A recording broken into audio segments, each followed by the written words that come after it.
Awesome. Well, hello, everyone. We'll get started. As you know, I'm Michelle Herrera, the Assistant Director of Programs at Resolution. I want to thank you for joining today's Marketing and Communications workshop. We're excited to have you here, Abby. Thank you. I'm in Texas, and it is an hour earlier than I'm used to, so I'm fueled with coffee. Today, we are joined by Tanya Perkins, a Resolution board member and COO at Tembo Health. She's also the founder of the Refig and venture partner at Hats and Memos Libby.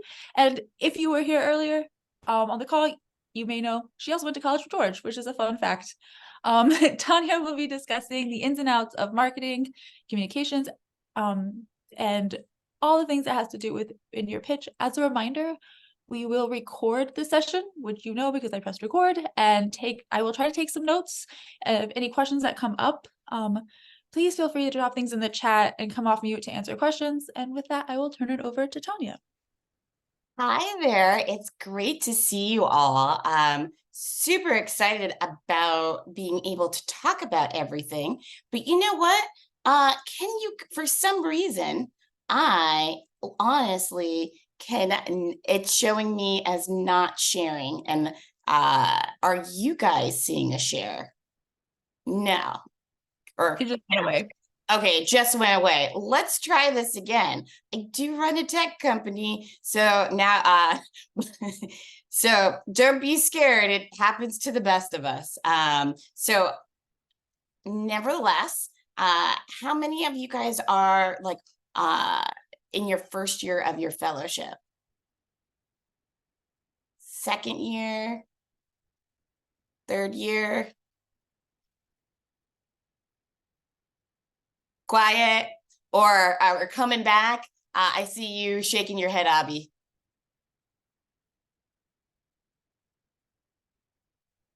Oh, I couldn't hear you.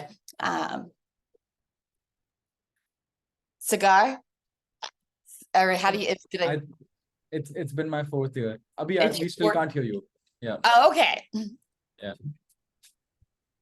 Oh, seventh year. And yeah. It's been here for a while. Nice. And some of you are rivaling me in terms of how long you've been involved in Resolution. I'm not going to say how long, but we have passed the decade mark, but you guys are getting close. So I've probably seen a number of you along the way. But nevertheless, I'm excited to talk to you guys a little bit about, this topic. Let's actually talk a little bit about like what is on the docket here. So when things that Resolution asked me to chat about, hold on, we're going the wrong way.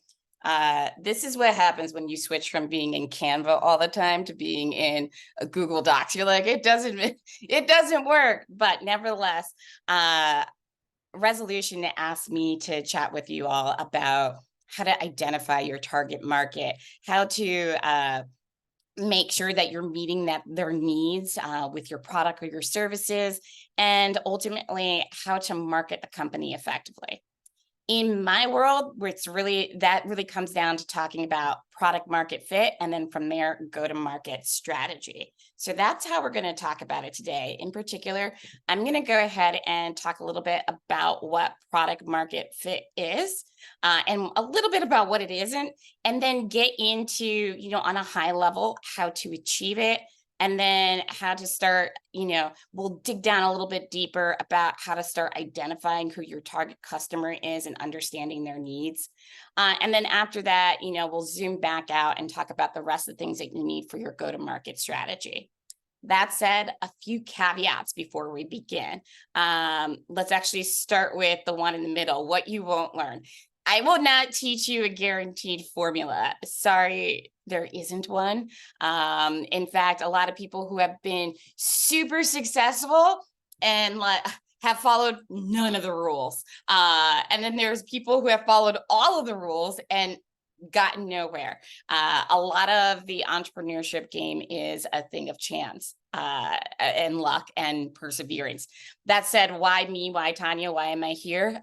Because, well, I've been there, done that, right? I've been in unicorn startups. I've been in failed startups. I'm running a tech company right now, and actually getting a hair care company off the ground. I've had like proof of early success, and then followed by like times of just like, oh, well, that's not working. So what I will be able to reflect on is like what a little bit of success, and then a lot of just reflecting of like what has and has not worked over time. So hopefully what it means, all of you will learn from my mistakes and take your ventures, whether it's this one or the next one, to the next level. I will also remind you throughout our chat about the fact that entrepreneurship is just constant iteration. If you get really comfortable with that concept, you will and you find that fun, you'll be good. And then I'll also give you some basic frameworks for keeping you moving forward. I'll give you some tips along the way about like other resources to check out. But again, I'm here really more to like kind of help you start thinking about how to think about these things, not necessarily how to do all the things step by step, because, well, you're all in different industries and different types of companies. So it's going to vary. That said, let's move forward.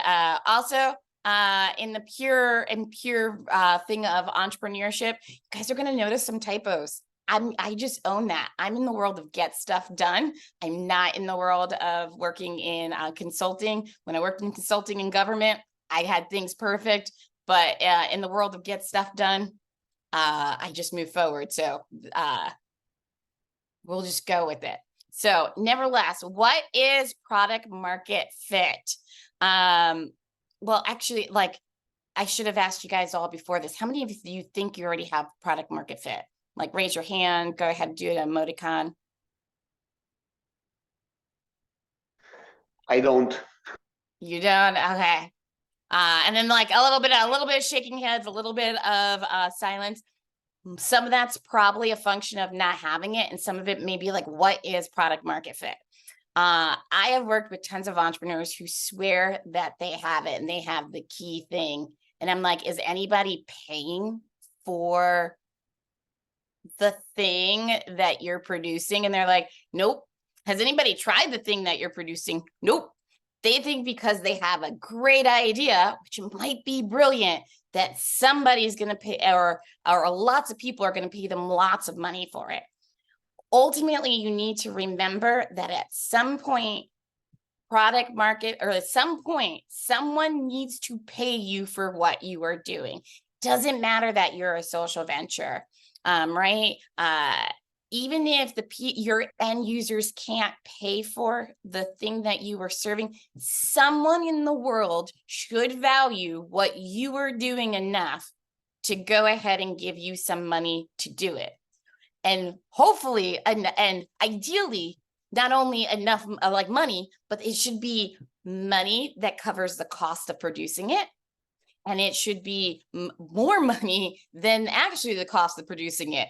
That's the most ideal scenario, right?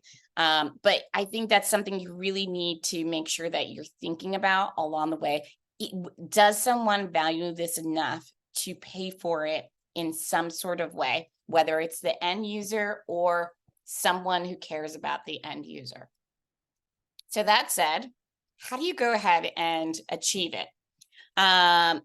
There's lots of frameworks out here. I've written one that sort of blends into the concept of a go-to-market strategy and is parts of the building blocks.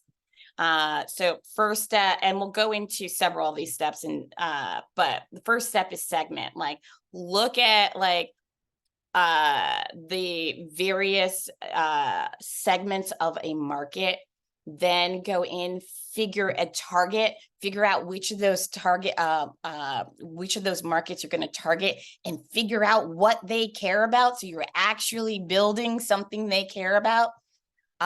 Figure out your positioning. You know, what are all the things that they are already getting, or could get, and how is your service going to be different than what's already out there, right? Like nobody just wants like, let's say we're talking about t-shirts, right? Like, and everybody's buying the same white t-shirt, and you go and you produce more white t-shirts.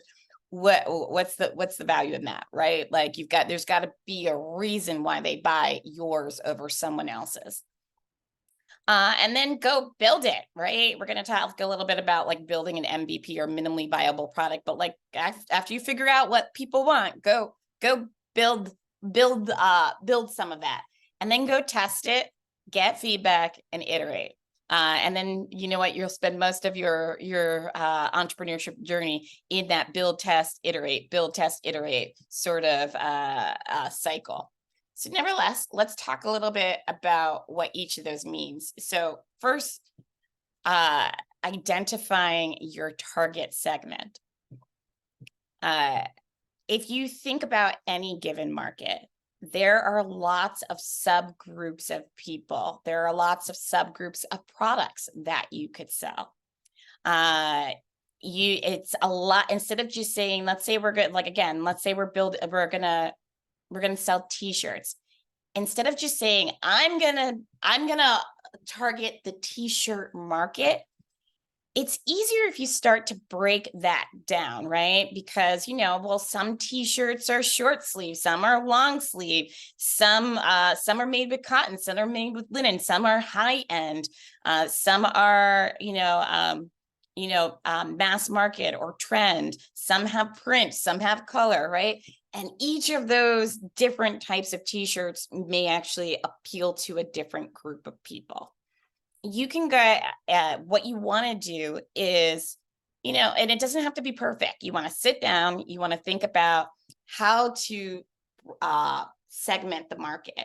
You could do that off of demographics. Demographics is probably like, like how old someone is, what their background is. A lot of that stuff is like the very, I would say, not traditional, but a very early version of marketing of how people would break down segments. It was like, oh, people of this age and this gender happen to like t-shirts that are like this. But as we all know, people are very complex. They think different ways. In fact, someone that might be 50 female and, Caucasian or white presenting may actually have the very same interest that an 18-year-old male presenting, Black presenting person has too. And it's because their outlook on the world is the same, or their behaviors are the same. You don't have to learn all of this now, but just keep the fact that you can segment people, you can segment markets in very different ways in your mind. And when you first are looking at a market like the t-shirt market, go ahead, just sit down and think about what those different segments of markets can be, and describe them on paper. You're like, okay, we're going to look at this segment of the market. And you want to do that because then the next thing you're going to do is you're going to start to size up those markets. You're going to say, which one of these is most attractive to go after, right? You're going to think about how big the market is. Is it growing? Is there a lot of competition in that area? Is there a profit to be made in that area? And overall, how do you have the tools? Do you have the resources within your company to execute in that market? And you're going to start to look, so you're going to start to think about, do I want to go for market A, B, or C? Or do I want to go for the short sleeve t-shirt market? Or do I want to go for the long sleeve t-shirt market that specializes in polka dots? Whatever that may be, you're ultimately going to pick one segment of this big market so that you can focus. And then what you're going to go do is then start to do some research in that area of the market. You're going to start asking customers who what they like, what they don't like, what's working for them, what's not working for them.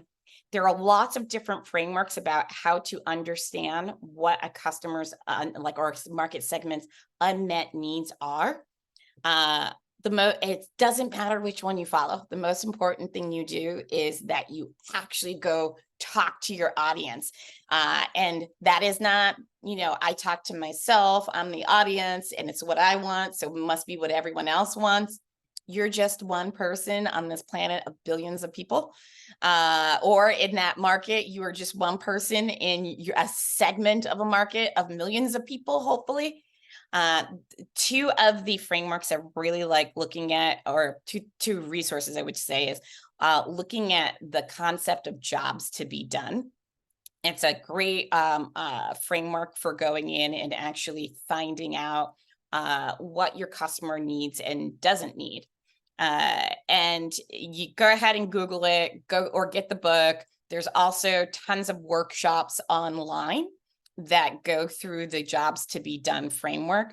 But ultimately, it comes down to this. You're interviewing your customer, you're asking them what they like, or like to walk you through how they use a product and describe what it does for them and what it doesn't do. The other thing that I really like is userinterviews.com. It's, I would say their blog has lots of tips for interviewing your target audience. You also want to do some market research, or there are lots of, especially for a lot of these industries, folks have already done the research for you and told you where the market is going to be, currently is, and is going to be going, and the biggest challenges in it. So that said, I am a fan of getting online, starting to search and looking to see if there's any industry reports already out there. You might see a lot of them are behind a paywall. That is okay, because if you are in university, you could go to your business resource librarian, and often you can get access to those industry reports anyway. Getting those industry reports are especially helpful if you think you're going to go out and raise grant money, or you're going to go ahead and raise venture capital. And the reason for that is they love those numbers. They love that research. So, being able to sprinkle that in and saying, hey, you know what, not only when I picked this segment was it based off of a good reason, but also I really understand where this is going. So I would say, yeah, definitely talk to your business librarian if you were at university. And then also do competitor analysis. If you are seeing a gap in the market, likely all of you are smart, brilliant, wonderful people, but there is also probably someone else who has seen this problem as well and is going at it. They may not be exactly, in your community, but take a look at what they're doing. They're doing the research for you. So check them out and see what's working for them, what's not working for them. And then also make sure you kind of know their names, right? And you go back and you check on a regular basis, because again, venture capitalists, people providing grants are going to ask you if you understand what's going on in the market. Do you understand what your competitors are up to? So you want to know. And don't just check on them once. Just like you, they are grinding, they are making their product and their services better. And if you think that your product has moved a lot in the last week, 6 months, year, imagine what your competitors are doing too. So go back, check on them on a regular basis, assume more new people are entering the market. Again, know that in a way they are helping you. They are doing the market research for you. Next, position. So now that you've gone ahead and you've done the research, you want to go ahead and figure out how are you different from your competitors, and you want to make sure you understand who you are in fact marketing to. One of the first things I like to do is go ahead and create an ideal a customer persona. It helps the team visualize who they are marketing towards. There are lots of ways to create a persona out there, but most of them come down to this. They'll pick somebody, they'll pick a name, they'll be like, Ashley. Ashley is a 35-year-old female who lives in New Jersey. She has 2 kids. She You know, she shops at Costco. She really values, you know, discounts, you know, just getting your head wrapped around who is this person and who are we marketing towards. I recommend that you actually look at a lot of the D2C companies that are out there, or let me rephrase this. A lot of the marketing tools that specialize in e-commerce and D2C, or just even our customer relationship management tools, i.e. they help you email your customers a lot, because they have great blogs out there about how to start wrapping your head around the concept of what is a ideal customer persona. HubSpot is one of them. So again, it's free because basically they want you to eventually buy their tool. But go ahead. I would say HubSpot's blog posts are a good place to start. Salesforce also has some good materials, but some of them might be behind paywalls. So get that customer persona, and then after that, sit down and start saying, okay, now I know this person really values two things. Like, for instance, in our case, I was talking about Ashley. Ashley really values quality. Ashley really values price, right? And so I would maybe like what in order to figure out what maybe our value proposition would be for her, we might do something like a segmentation map, which I have out here for you. Here, I'm not going to describe it too much, but I will say if you Google segmentation map or market segmentation map, you'll be sure to probably find it online here. And then Michelle, I'm just doing a time check. I do have an hour, right? Yes, you Okay, do. great. I just wanted to make sure I was not talking out of turn here. Okay, we're clocking on a good time here. So you can definitely go ahead and Google market segmentation map. I've got one of them here. I can also drop all these links for you guys in a little bit. But nevertheless, what you're going to do, you're going to want to start like mapping your competitors on this map of like on two value propositions that you think that your customer really values, and you're going to see where's the gap, right? So let's say we had like a bunch of companies all in this quadrant of they were you know, let's say everybody had high quality, high price, and we know that like since Ashley really values price, she really values quality, we would start looking for where there's the gap. So I drew this the opposite, but like, let's say it was in a world where we saw this gap and we're like, look, nobody's doing low price, nobody's doing high quality. Let's go ahead and circle in right here, and let's go ahead and talk to, now when we talk to Ashley, we're going to talk to her about you can get really high quality at low prices. And that would be what we would be hammering or make sure that we're getting when we're building our product. And that's what we would make sure that we're communicating when we're in our marketing. And that was actually this is actually, you know what, this is actually a weird concept. And it's something that you may be doing for the first time. Anybody have questions on this? Because I may not have explained it as clearly as I could have. We're good? We're good?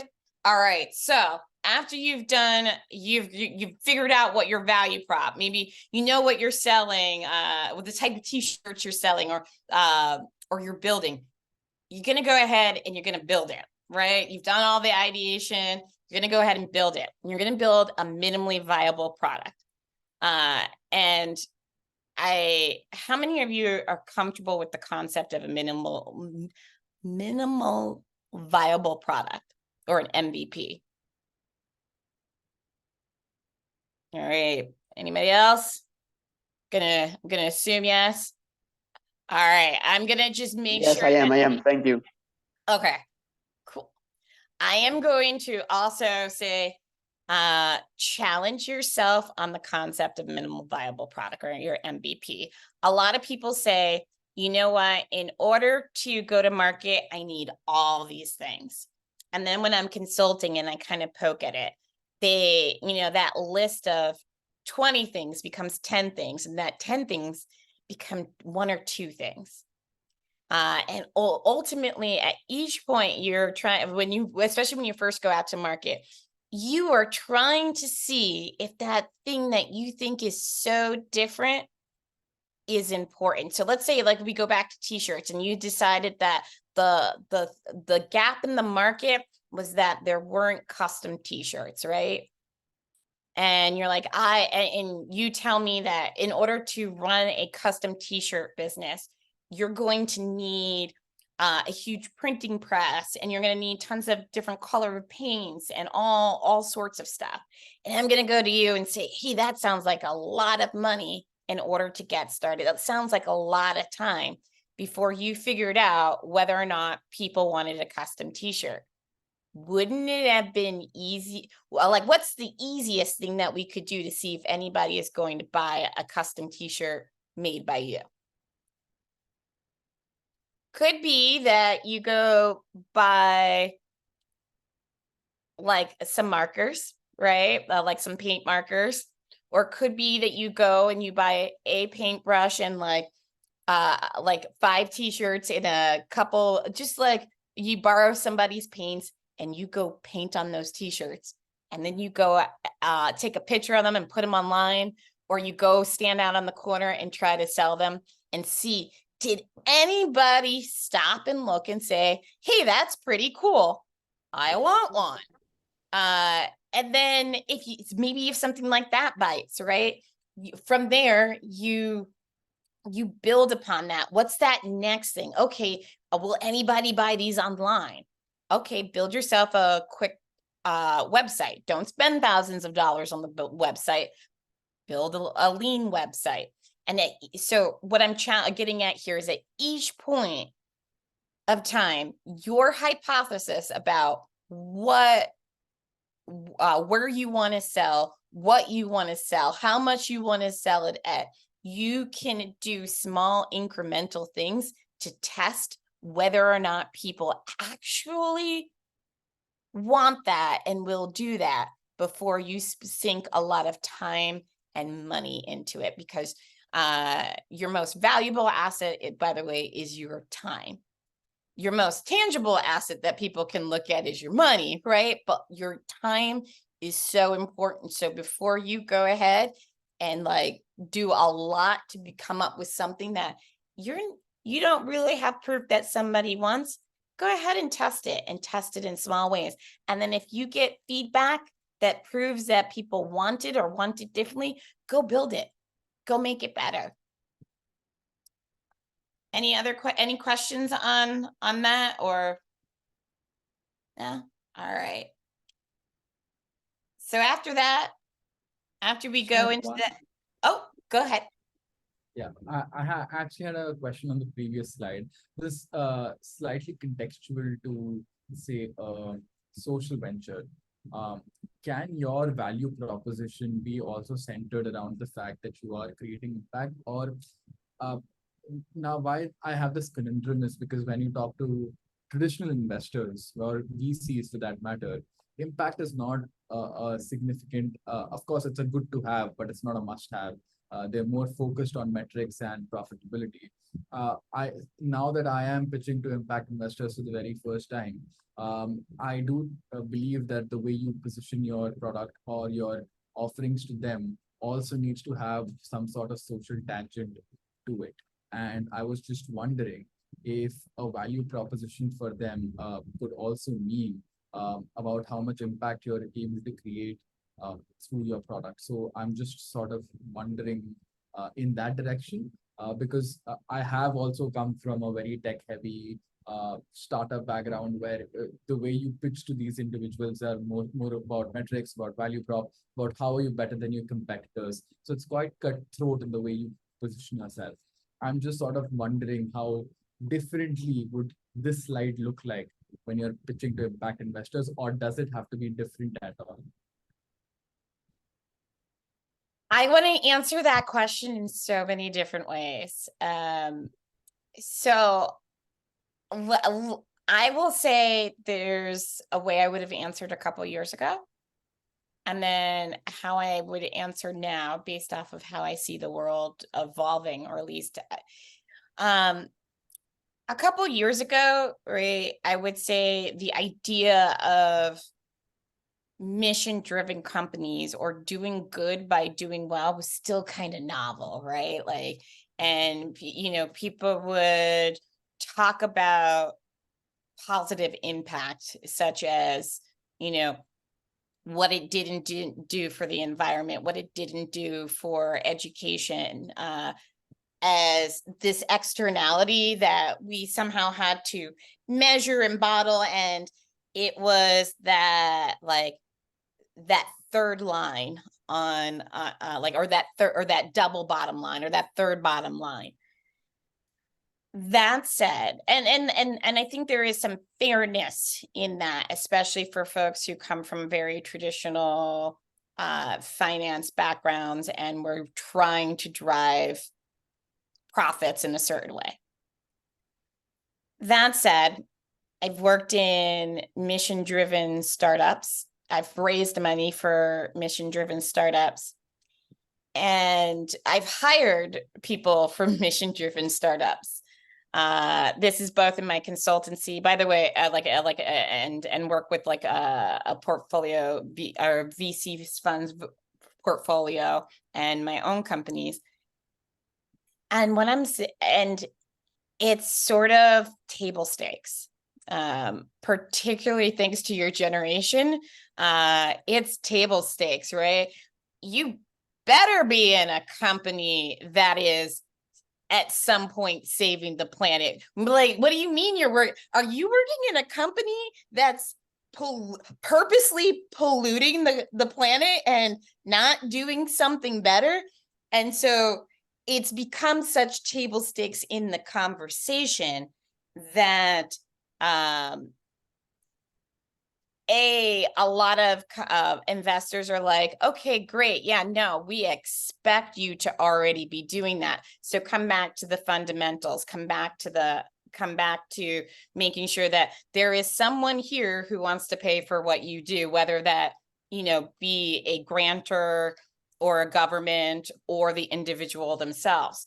They also go, okay, that's great. But like, especially if you're selling D2C, if you are doing it right, if you are marketing, let's say like in my case, I'm doing like hair care and stuff like that, and it's eco-friendly, right? If your customer actually cares about this, they are probably paying a premium. Show me the money. And so I feel like I'm saying things out of both sides of my mouth here, but what I'm trying to articulate is that like the world is changing and our concepts around this are changing. You should be prepared to talk about your impact on the world, but you should also be prepared to know that there are a lot of people who are going to say, so what? I expect you to be a good person. I expect you to run a responsible company. And at some point, someone should still be valuing what you do. No, I think that makes a lot of sense. Focusing on business fundamentals I think, has become such a pivotal topic, especially after the funding winter, that everybody wants to focus on the numbers and about when are you going to get profitable, because I'm not funding your idea. And because ideas are time it does, but I think that sort of just validates it. So yeah, thank you. Yeah. And I want to, and thank you for asking the question. And I want to be clear that I'm not poo-pooing ideas around like running responsible companies. It's literally all I do, but it is just, a reflection of of where the conversation is going. And again, I think a good portion or driver of the like, all right, you're supposed to be a good person is your generation of just being like, no, I'm literally not going to work for companies that don't do good things. It's kind of amazing. But anyhow, any other questions on that?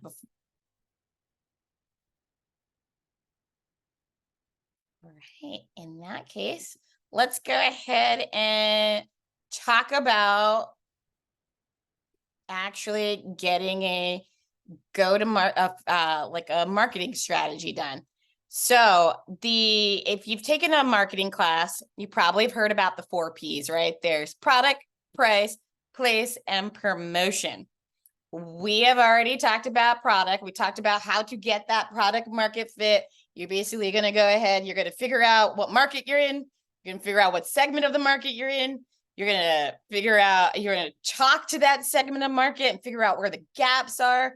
And then you're going to figure out what they want and position yourself and come up with a value proposition. And then you're going to build a product around that. And you're going to build it, you're going to test it, you're going to get feedback, you're going to ideate, and you're going to keep going in that cycle. So we've already talked about that. Now, the next thing is you got to figure out price. We're not going to go in depth on price, but what I will really say is make sure you understand a couple of things. First of all, make sure you understand what your costs are. If you are delivering something and it is way more than your cost, or you are delivering something, your costs are way more than what it takes to actually, or what people will pay you for, you're gonna run out of money. You should not only understand your costs, but you should understand what the multiples are in your industry. In a lot of industries, they say, hey, understand like your cost of goods is going to be like 1/5 or 1/6 of what your selling price is, because that's what all the costs of marketing are, or all the cost of hiring people are going to be. There are some standards out there. They vary by industry. Go ask people in your industry what it is, how much your markup should be.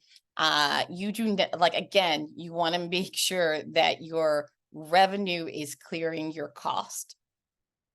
You also want to look at your competition's price, right? You do not want to be the person out there selling something way more expensive than the people you consider your close competitors. And by the way, this doesn't have to be everyone in the competitor space, right? Like if you even think about t-shirts, right? Going back to clothing. If you are selling clothes at a high-end store like Nordstrom's or Harrods or something like that, you are probably not selling it at the same price as a t-shirt that you are seeing at Target, Walmart, Marks and Spencer or something like that, right? They are 2 different parts of the world. Make sure you understand who your competitors are, or who you're selling, who your products are going to show up next to, and have similar pricing to them. You also want to place. I always find that P weird, right? Because who really thinks about like the place where they sell things? But are you selling online? Are you selling through retailers? Are you going to market through those means? Are you going to market on Instagram? Like, where are you? Basically want to think about who's your target, or your ideal persona that we talked about a couple of slides ago.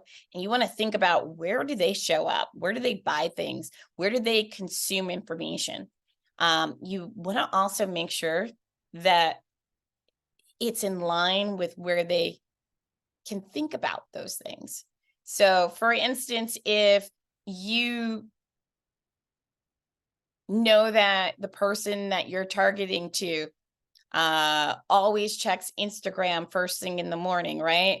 But maybe it's when they're actually bringing their kids to work, talking to them about clothing at that time may not work.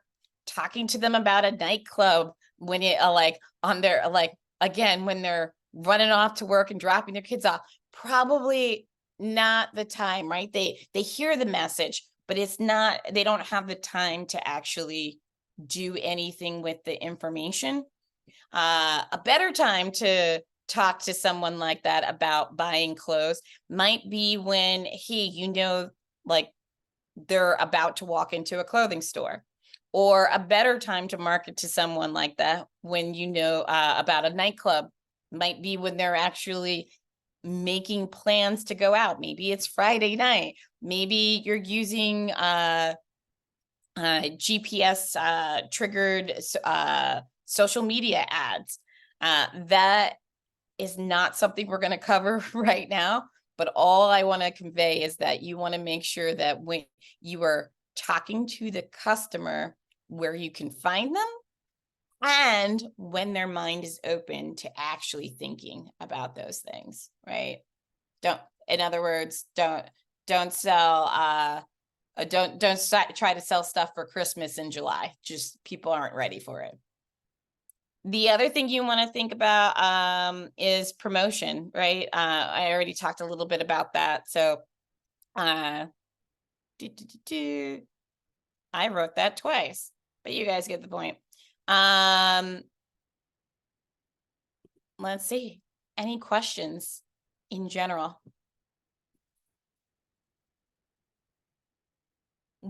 Is it one dial? One. I think you said you're on mute, but I think you said Wandile based off of. Yeah, I did say that. All right. I was good at the reading of the lips there. Shout out to your lip reading skills. No, I wanted to ask, like, going back to the definition of product market fit and looking at how to know when you found product market fit. For instance, if you're building more of like a marketplace platform like Facebook, where before you can actually make money out of it, you need to have, I don't know, 1 million users before it makes sense, right? So when you are sort of getting 100 users, 1,000 users, etc., and it's growing, does that mean you don't have product market fit, or could it also be measured in sort of growth versus someone paying for what you're giving? That's how I'm just trying to understand that, because, for example, also like with Uber or with Uber, and also with, what is it? Is it Amazon? I think so. Like, it took several years before they started making profit. The answer is yes. Yeah, I think you actually the very way that you asked the question proves that you kind of understand it, right? So it's not really, so product market fit doesn't mean that you're profitable. It means that customers are actually paying for it in some sort of way. And you're never done, by the way, actually achieving product market fit. So let's say let's kind of take your example of the marketplace. If you went ahead and you built a marketplace, let's go back to t-shirts. You're like, I am going to build a clearinghouse for t-shirts because, sneakers are super cool and people really want those. And there's side markets for that. I'm going to do the same one for t-shirts. But no one shows up, right? Like, no matter on either side, no matter how hard you market it, because, well, at the end of the day, nobody really wants the used t-shirts or the vintage, the vintage stores have it on lockdown. If people aren't showing up despite your efforts, there's something not quite fitting there, probably with your product. Your product is not quite fitting your market. Maybe it's some of your marketing that's not working, but it tells you need to tweak something. And you keep tweaking and testing until somebody goes, aha, you know what, Wandile? I want to show up to your market. I'm going to start posting things, or I'm going to start buying things. And when that starts to happen, you know what you do? You figure out what is it that they're responding to, and you double down and you get better at it. And or you expand upon it. So maybe it was that the t-shirt idea was too big. Maybe it's when you started posting t-shirts that, had cartoons on it. That's when people started getting excited. You take that little nugget of information and you go deeper. Maybe you put more of it and you test it. Is it print t-shirts, or is it that people really just like cartoons? Is it, or maybe people really just like anime? That's the questions that you're gonna keep asking yourself so that you become so good at whatever you do that you're the undisputable, you're like, your goal is to be like the number one in whatever it is you do. So understand sort of the intentions users are coming to your marketplace for. What is it that's the key thing that's drawing them in, and sort of double down on that. Yeah. Got you. Thank you. I had a question.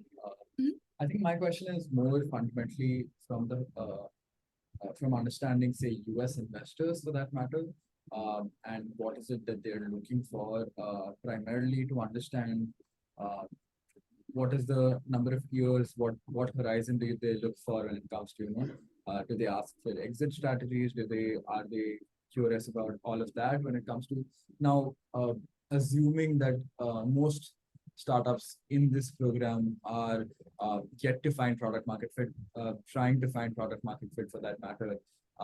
Will there be questions posed? What I'm trying to get to is, when it comes to super early stage startups that have had some initial traction, how restless are the investors when it comes to, are they looking for a good idea, and are they like, you know what, this idea looks good, it looks like you have some traction, you understand the market, we're willing to give you some time and some money, why don't you go and find that product market fit?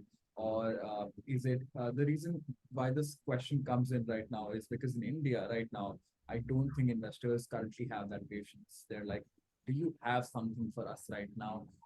And something so quickly that within the next 18 to 24 months, I can get out and I can make my money. Or I can, I can look at your metrics and be very confident in taking this bet. So I just, again, really want to, I know universally investors are pretty much the same, but I'm sure I'm missing on some context from where US investors come in, because I do believe that's more developed market than India, where I stay. So I just sort of want to understand that. And since you have been in the space for quite a bit, I'm sure your insights would help. Yes. Okay. Great question. And I'm going to be I'm going to put a bias out there first so that everybody also has some context around thinking about this. So my bias is that I am in New York. I have dealt only with US investors. I've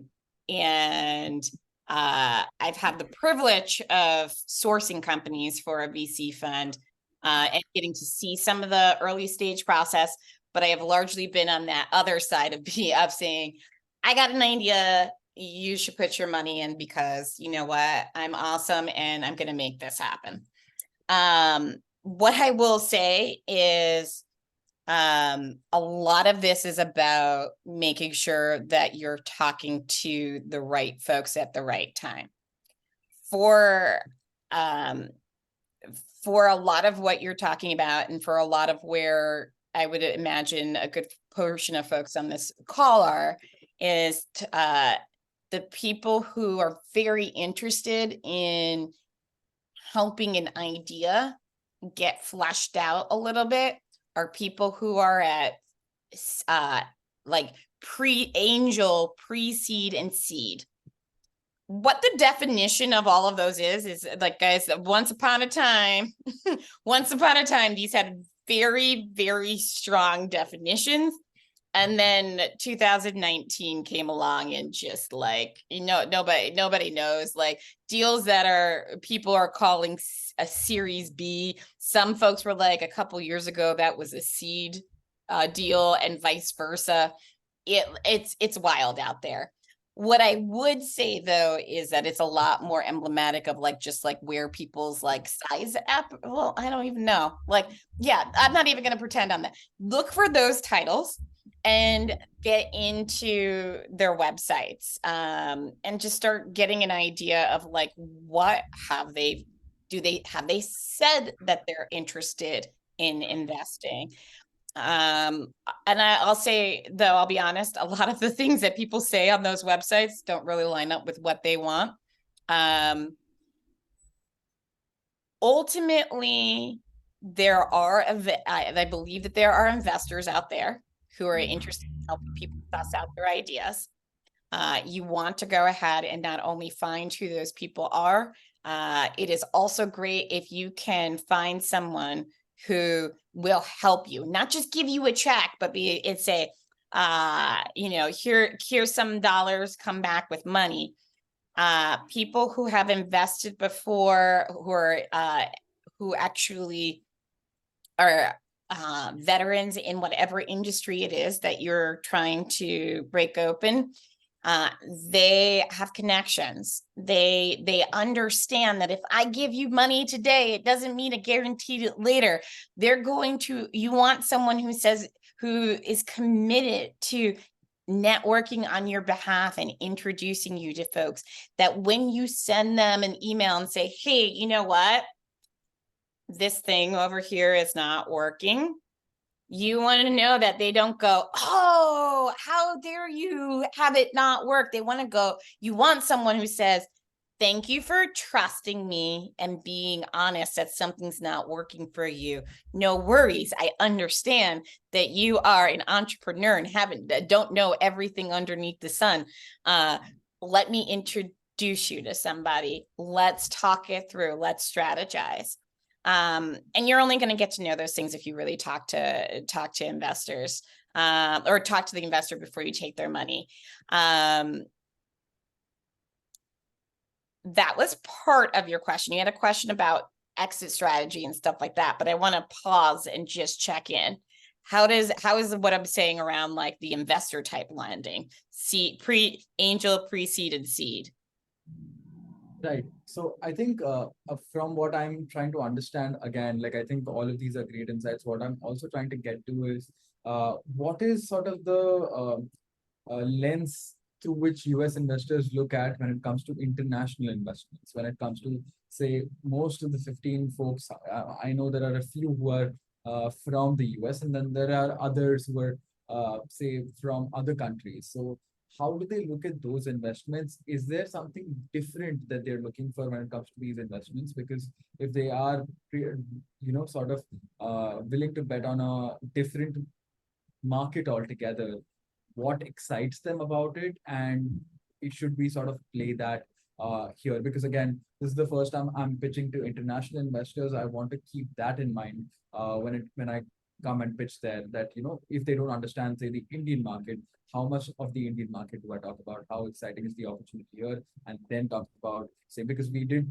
mention about exciting opportunities. What is the segment that you are here? Given the fact that I am somebody, I probably come from a market that they've not seen much of. So it also sort of again becomes a responsibility where I quickly run them through what the market looks like and then get there. So I just was curious about that.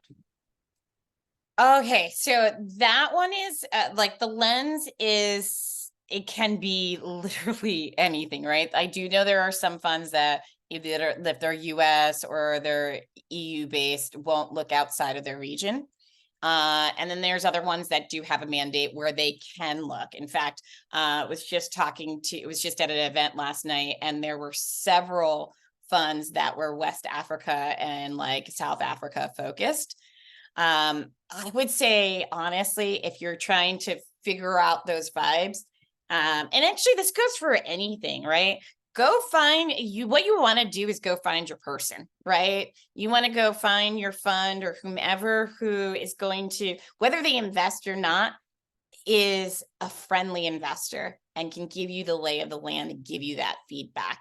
So in your case, you might find funds that are US based and are focused in your country, or in your country and happen to have a lot of folks who came up through the finance system in the EU or the US, where they've got sort of like those connections, and that they're like, based off of what you're saying, there's sort of like a different outlook of how they invest or their risk appetite. And you want to get their feedback about your product and what, or and how you're pitching, and what maybe you can change. You want to also get their advice, right? One of the greatest things when you're in, when you're out there fundraising is sort of the circling up of other investors. Investors know that they cannot fund your entire company. They know they could, especially early stages, they know that they can give you like $50,000, right? If you're getting like an angel. So maybe you're getting like a $50,000 to $200,000 check from somebody. They know if you're raising $1 million, they know it's not going to be successful unless a whole bunch of other people come in. So their entire job is not only finding great companies to invest in, it's also having knowing who else has a similar outlook on the world, so that whenever the like a round needs to be closed, they can just start calling their friends in. So that would be the way that I would approach that. In terms of like, how are they looking at you differently and things like that? I would actually say that's a hard thing for me to know, but I would just say, make sure you got your stuff tight, right? Like if you know, if down the line, make sure your bank accounts are in the right place, make sure your accounting is done properly. I'm sure you're going to do all the things on the up and up, but those are the things that do hold up deployment of assets, even for US based companies, right? Like I get asked all the time, where are the details? I can't give you the check unless all this stuff is in the clear. Is that helpful? Okay. I know that we are at time. Hold on, let me just make sure. I think I've got a few minutes here. But I know if anyone needs to drop, know that I will not be insulted if suddenly you disappear from the screen. I also know that, well, Michelle, is that okay if we, I can give 5 minutes. Is that okay? That's totally up to you. Yeah, go ahead. Okay, I will just let them know. Okay, anybody, I saw someone come off mute. Oh, you're good? I think it was, and I'm gonna, oh, I feel bad. Your crêpen. I'm adding a French fare to that maybe is not fair. All right, any other questions? All right. In that case, Michelle, I will stop sharing and I'll throw it back to you. Awesome. Thank you so much. This was great. I learned so much. I do not know anything about marketing, so I took a lot of notes. I want to thank you, Tanya. Like I said, this was great and exactly what I think everyone needed. If anyone has questions, I will have questions later on too. So please feel free to email them to the AIC email and then we will pass them along to Tanya. Just so we're not bombarding her with one-off emails. I know there were a couple of questions, so I took some down. And so, Tanya, I'll just send those to you later. But with that, like I said, this is recorded. I'll share it out later today. My internet is a little slow, so it might take a little while, but thank you all again. If anybody has questions around the in-person pitching, virtual pitching, or YLN, please stay on. I will be here for 5 more minutes. But if not, we'll see you all later. Bye. Thank you. Yeah. Bye. Hi, Michelle. Hi. Yeah, I Let me wanted to stop the um, recording just so